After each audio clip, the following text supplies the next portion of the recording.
This is my fully updated guide to trading and copy trading Solana meme coins and making thousands of dollars in profit every single month. Recently, the meme coin markets have been on absolute fire, and the amount of opportunities to make life-changing money is insane. I'm going to show you guys each tool that I use, how to set them up, and the strategies that I use with them. If you guys need any assistance setting any of this up or have any questions, I highly recommend you join my free Telegram group. Unlike most other crypto groups out there, mine is completely free.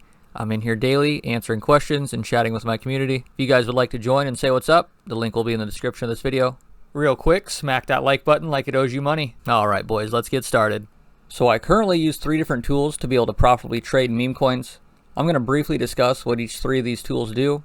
Later in the video, I'm going to do a deep dive on all 3 of these and show you guys how to set these up in detail and show you guys how I use these to my advantage. So the tool that I use for all my trading and copy trading is a Telegram bot called TradeWiz. This allows you to trade and copy trade meme coins. The second tool that I use is a wallet analyzation tool, which is called SolSqueezer. This allows me to find profitable traders and wallets to be able to copy trade off of. The third tool that I use is a web app called Photon. This allows me to pull up charts of these meme coins. This allows me to get more information of their trading and check other things I need to look at before I determine if I want to copy trade this trader or not. I'm able to stay ahead of many other copy traders by following my simple workflow. Generally, I'll set up my trading bot, TradeWiz, to be able to test the profitability of new traders and wallets that I find.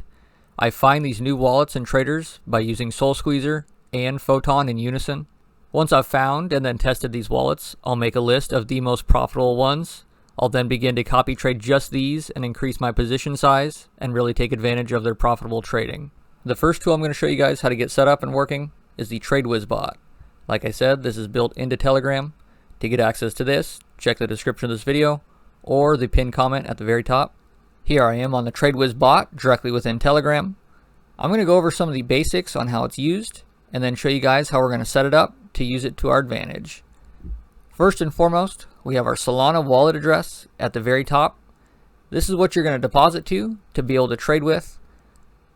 Down below, we'll have our Solana balance. Once you do deposit, this is going to be your trading balance in here. This does work like most other trading bots, and there's going to be 2 main ways that we're going to be able to utilize this. For example, if I'm actively watching charts on a specific coin and I have the contract address ready, I could buy or sell my positions directly within the trading bot right here. Generally, I do not recommend most average crypto people to be doing this. It is very risky and is quite hard to be profitable day trading like this. Most people, 95% of people, I would recommend go the copy trading route. This is where we're able to copy successful traders in and out of their positions with them. And this is where I personally have made most of my money using this bot. So I'm going to show you guys how to set up the copy trading feature within this bot and give you guys my favorite settings. Later in the video, I'm going to show you guys how to find profitable wallets and traders to copy off of using this bot.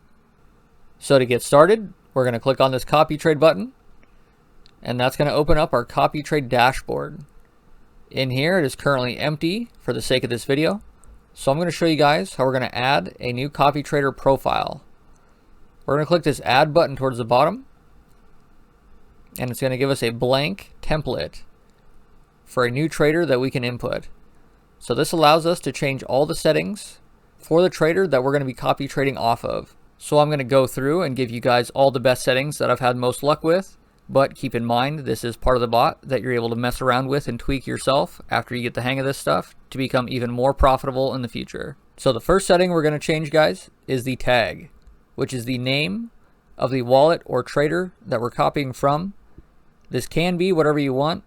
A lot of times people will be copy trading multiple people all at once. So I recommend that you make it something unique so you can kind of decipher, each person that you're copy trading from. For right now, I'm just going to name this one Trader 1 so I can show you guys how this all works. You can see that's been updated at the top here. The next setting, which is probably the most important out of all these, is the target wallet. This is the wallet address that we're going to be copy trading off of. Like I said, I have not showed you guys just yet how to find these wallets or traders to be copying from. So for right now, I'm just going to click this and input a wallet address that I know of so we can keep the video rolling. The next setting we have is buy percentage. This is a percentage of their buy that you're going to be purchasing. So for example, If they buy 0.5 SOL of something and you have this set to 100%, you will also be copying their buy and be buying 0.5 SOL. I generally like to keep this at 100% to mimic their buy as close as possible, and then manually change my max buy and min buy depending on the type of trader I'm actually copying from. So generally, when I'm setting up a new copy trading profile, for the max buy, I like to set it between 0.1 and 0.15. I've found that to be a good sweet spot. Anything lower, and you risk getting eaten up in fees if you do have any profits. Anything higher, and you're risking more Solana than you need to determine if that wallet is one you should be copy trading moving forward. For the min buy, I generally leave this set to not limited. The total investment SOL really depends on how much Solana that you're working with. For example, if you're actively copy trading 2 different traders and you have 3 Solana, I would recommend that you split it up evenly between both of them. So, like I said, imagine we have 3 between the 2 traders. I'm going to give each one 1.5. Next up, guys, we have each token buy times. I highly recommend we set this to 1. This means if they continue to buy the same coin multiple times, we're only going to make 1 purchase and do it once. I've ran into the case where I've followed traders that have done this, and generally does not work out good for me. So I like to keep this set to 1. Buy times reset after sold. I'm going to click and turn this to true. This means if a trader fully sells out of their position and buys back into that same coin, we will then follow them. For unrenounced and unburned, I generally keep these set to buy. Not recently, but in the past, I have purchased coins that were technically frozen, where I'm unable to trade or actually really do anything with them. If you turn these off, you will not run into these types of coins. But generally, if you're copy trading traders that actually know what they're doing, you're not going to run into this type of thing because they're not going to be buying those type of coins. Next up, copy pump and copy radium. Make sure these are true. This is where a lot of our money is going to be coming from. We want to be sure copy sells is set to true. We don't want to only be copying their buys. We obviously want to be copying their sells as well. Sell by position ratio. I like to keep this set to false. This means if they sell any position of their bag, we sell our entire position. This generally works out a lot better for me. We're going to leave this next one set to false as well. Auto retry. This is how many times the transaction will retry itself if it's failed. Generally, to not get eaten up by fees, I recommend you do this set to 1 with a max of 2. The last thing that we need to change in the copy trading bot here is the gas fees and slippage fees. So for these gas fees, I recommend you change them slightly down to 0.003 for both these guys. That looks better. Slippage, we're going to change this to 20. That's the wrong button. There we go. Okay. Buy slippage 20, sell slippage 20. And pump fund, we want 25. There we go. That looks good to me. So 0.003, 0.003, 20, 20, 25, 18 sounds good for right there though. Alright, so now that we have this copy trading profile fully complete, we need to make sure we click on this create button at the very bottom, or all the settings that we just input are not going to save. Once we click the create button, we're back on this copy trading hub that I showed you guys earlier. That was completely blank. Now, as we can see, we have 1 active trader that we're copying off of. These 2 symbols right here, the check mark and the little orange, indicate either a copy trader is active and being copied or it's paused. If you'd like to, we can click on the trader that we just set up, go back into all the settings that we just set up, and to turn this off or make it unactive, click this button right here. To make it active again, go and click this button again. So now we know how to set up a copy trading profile. I'm going to show you guys how to find profitable traders and wallets to be able to use with these profiles. So now I'm on the SolSqueezer tool, which is also built directly within the Telegram. I'm going to show you guys how I'm able to use this to find those profitable wallets to copy trade off of. Like all the other links, the link to the SolSqueezer will be in the description of this video. Alright, so the SolSqueezer bot is extremely powerful in being able to help us find those profitable wallets and traders to be able to copy off of. Keep in mind, they do have a couple versions of their bot. They offer a free version, which offers a couple free daily scans on wallets, and they do have a paid version, which is what I have here. I'm going to go over some of my favorite features and ways that I'm able to utilize it to my advantage. So the easiest way to start using the bot and finding some of these profitable wallets, they have a couple different channels within their private Telegram where they list already scanned wallets that are deemed profitable. They do have a couple different criterias of traders. For example, these ones are more than 10 trades per day. These ones are fast traders. But if we click on any of these, we can start scrolling through basically an endless list of profitable traders. Keep in mind, you wouldn't want to just really grab one of these and copy trade directly off this without doing more research on this beforehand. What I generally will do is if I'm going this route, I'll hop on one of these channels, manually go through a lot of these wallets myself, find just a handful of them that I'd like the most, and then those ones I might actually copy trade moving forward. Like I said, you wouldn't really just want to grab these and just go. You still want to do your own research. So let's say we're scrolling through some of these profitable wallets and I find one that I like the looks of and I want to do more research on it. I can click up towards the top here and open up a detailed spreadsheet of this trader. We can get their ROI, profit and loss, win rate, all their individual trades and tokens they've bought and sold. Basically everything you need to do a deep dive on to determine if you actually want to copy this trader moving forward or not. What I also really like doing is using this in unison with Photon, like I said earlier. And I want to show you guys that now. So let's find a trade they've done well on, like this XYZ.